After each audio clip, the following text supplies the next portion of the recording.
All right, welcome to week 6, day 2. Today is Tuesday, April 28th, 2020. What do you have to do today? You'll have several activities just like every other Tuesday. We're going to start off with math, unit 10, lesson 5. Then we got an ELA journal titled Back in Time. Then we'll be doing some writing. And our objective is focused in writing in order of events. So we've been working on sequence of events for reading, but today we'll be focusing on sequence of events or order of events for writing. Then for phonics, we'll be practicing counting syllables. For fluency, we're going to be doing some more sight word practice, and then for reading, you'll be listening to the listening to the story again on the audio that's posted on our page, our Google Classroom, while following along in the textbook. And then, in addition, you'll be answering comprehension questions on the Google Classroom. Remember, boys and girls, that whenever you're doing comprehension questions during these activities, even when you don't have an audio to follow along with, it's good to reference back to the reading.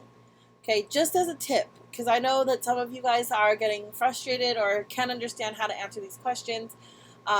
You need to be double checking your work. Going back and re-listening to the story is the first step, because you don't want to answer a question off of the knowledge that you remember from last time you listened to it or yesterday, right? You need to re-listen to the story so the information is fresh. Therefore, you'll be able to answer the questions correctly.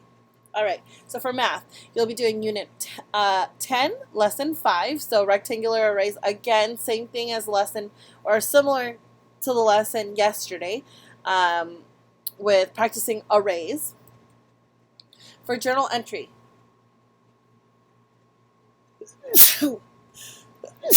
bless me, sorry. Okay, so it's today's journal is titled Back in Time. You're going to draw a picture of something you would have seen in the 1700s. So the story is going to be related back to the story, but you're just making a prediction. So 1700s was a long time ago, right? Because we're already in the 21st century. This right here is the 18th century. So you would make a drawing, a prediction of what could have been, or you could draw something. Maybe you looked it up. Maybe you saw something that was actually around in the 1700s. But if you don't look it up, then you just create something. Come up with something that you might have thought existed back then. Okay, then you'll do some writing.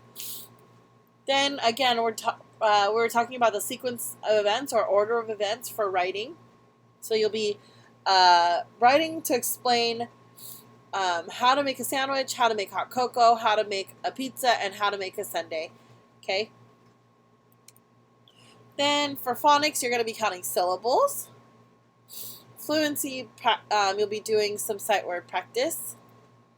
And then for your reading, again, you're going to re-listen or reread the story in your book while following along with the audio online, or just rereading and then answering questions on Google Classroom.